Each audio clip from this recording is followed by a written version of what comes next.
We have been looking into God's Word this week to see what it says about His love for us. And one way it is depicted is through the word loving kindness. Good morning. This is Pastor Ernie Lewis of the Blue Point Church in Sisney, Illinois, with your thoughts from God's Word for Friday. There are many declarations of God's love for us through Jesus Christ. But the Old Testament psalmist also gives his testimony over and over again about God's love. One term he uses frequently is God's loving kindness, which is a love that is shown through sympathy and benevolence and a genuinely kind heart for us. He says in Psalm 36 and verse 7, "How precious is your loving kindness, O God! Therefore, the children of men put their trust under the shadow of your wings." He said, God's loving kindness is so precious, yet sometimes I'm afraid we take it for granted. We fail to see that God's loving kindness was more than just the sacrifice of His only Son. His loving kindness, His mercy, and His grace are shown to us each and every day. It is actually the loving kindness of God that spares us from certain judgment. In Lamentations chapter 3 and verse 22, the writer says, "Through the Lord's mercies we are not consumed, because His compassions fail not. They are new every morning." You know, we as humans may hold a grudge against another person. We may carry that throughout the night and even into the next day with our anger seething and growing.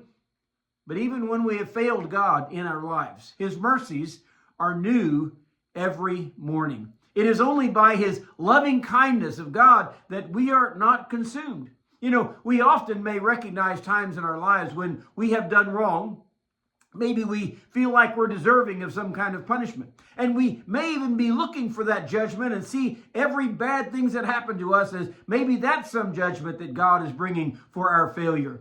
You know, but so many times those bad things that happen are just something we brought upon ourselves, or it may just be a consequence of living in this evil world where we are. God is not waiting to pounce upon us when we fail to please Him or to follow His guidance.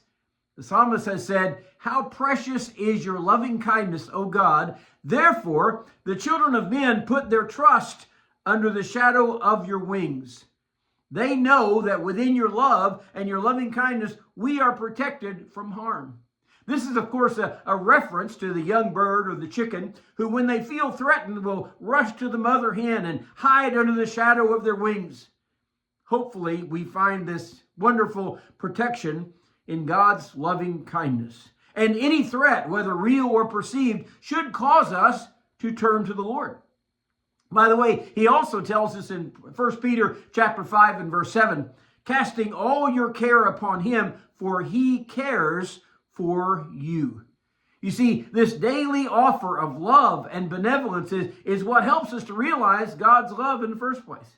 After speaking of His loving kindness as better than life itself, he says in Psalm 63:3, the psalmist proclaims, "Thus will I praise you, and I will lift up my hands in your name." We need to be praising God today for His love, for His loving kindness, for His benevolence toward His people.